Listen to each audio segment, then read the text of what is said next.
Swear or affirm the testimony you're about to give is the truth, the whole truth, and nothing but the truth? Yes. Thank you, sir.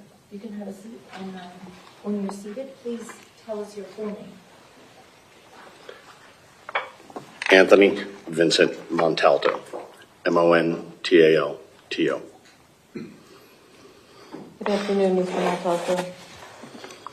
Mr. Montalto, are you Gina's father? I am. And have you prepared something that you would like to share with the court today? Yes. Are you ready to do that, sir? Yes. Please go ahead. I'll just say that as I watched my wife speak, I realized I'm wearing the same clothes that I took Gina to our last father-daughter dance together in.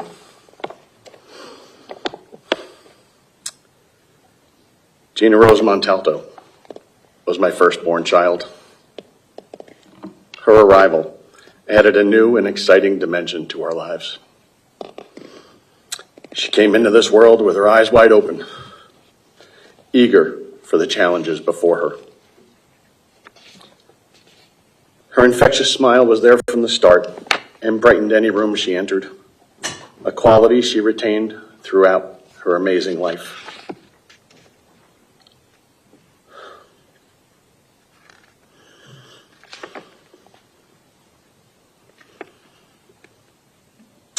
I was so happy to be her father.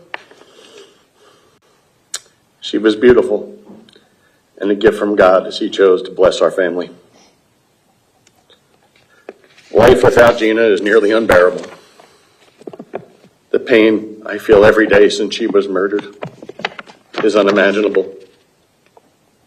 My daughter was always trying to make things better for others. Gina loved to do volunteer work, especially if it involved helping kids. She was also a Girl Scout and active in our local church. Gina was known to all as an avid reader. One of her favorite quotations was, "I'm not choosing one of your paths. I'm making my own." She was indeed a very independent girl. Gina was not a bystander in her life. She was a vibrant participant. She had a fierce competitive spirit. Gina knew right from wrong, and she valued life. Once on a vacation, Gina was playing with her brother and cousins in a pool with a walk-in entry. A short time later, I saw Gina leading a woman back towards my wife and I. We were perplexed, thinking, what could Gina have done that caused this woman to want to speak with us? After a brief introduction, the woman related a story about how Gina saved her child's life.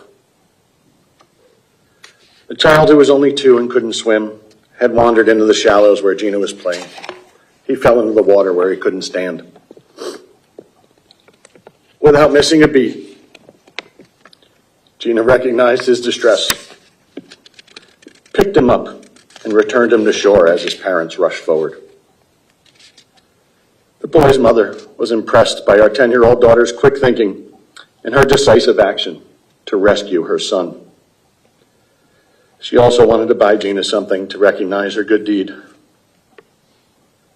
We said, of course, and thanked the woman for sharing the story. Gina proudly displayed her turtle gift in her room to this day.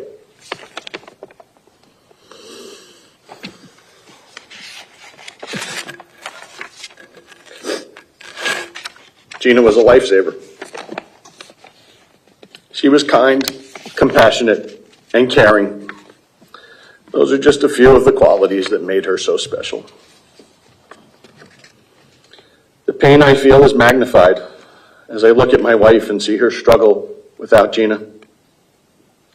The light in her eyes that once reflected the joy she felt when looking at our wonderful children has vanished. The differing ways we have reacted to the murder of our child has caused a severe strain on our marriage. I love Jennifer very much, and it tears me apart to see her suffer from a problem that I can't fix. We have had to learn how to allow each of us to grieve our daughter's loss in our own way. It's an unbelievably difficult journey, but we are Gina's parents. We made and raised our amazing daughter.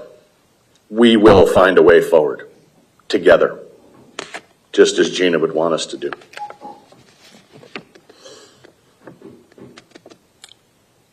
Compounding the pain of Gina's loss is the effect it has had on our son. No father wants to see his children suffer. Gina was our best girl, and Anthony our best boy. Easy titles, since we had only one of each. My son struggles to make sense of Gina's death at her school. He and Gina were best buddies. Playing together and filling our house with laughter. Now there's a deafening silence, broken only by the deep sighs and soft sobbing that accompany what used to be happy memories of my children playing, making breakfast together on Mother's Day, or preparing holiday meals with me.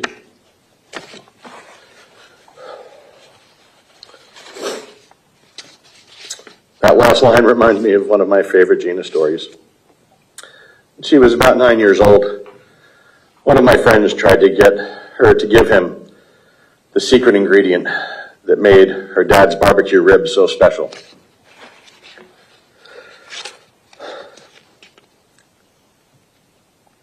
Gina looked him straight in the eye and told him the special ingredient was love.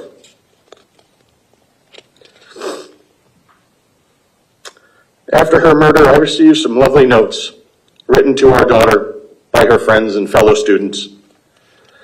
They described Gina as unique, kind, cheerful, and intelligent. It's great to see all these special traits we as her parents thought she had come shining through in her actions.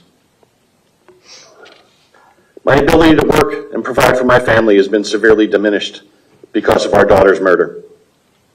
In my profession as an airline pilot, I must be able to travel. Without my loving daughter, I struggle at times to find the ability to leave my family. I am more concerned about the well-being of my wife, my son, and myself. I now work about 1/3 of a normal schedule. Even when a trip goes well and I return home happy to see my family, there's always an empty place in my heart when I realize that Gina is not there to greet me. That empty place in my heart, the unquenchable yearning to hug my daughter, to speak about her experiences, to feel the love and see her radiant smile, never goes away. My hopes and dreams for her future, her achievements, her marriage, my grandchildren, were stolen from me. On Gina's confirmation day, I wrote to her and said,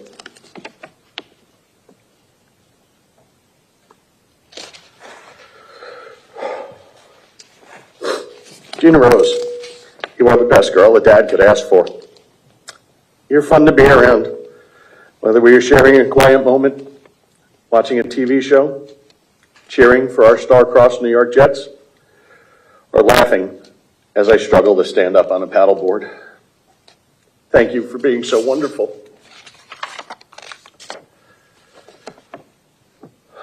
Gina Rose Montalto, my magnificent daughter, your story ended much too soon. Gina, my love for you is without boundaries.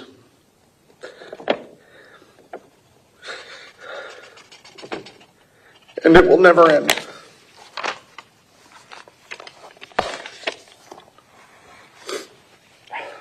Thank you, Mr. Montalto.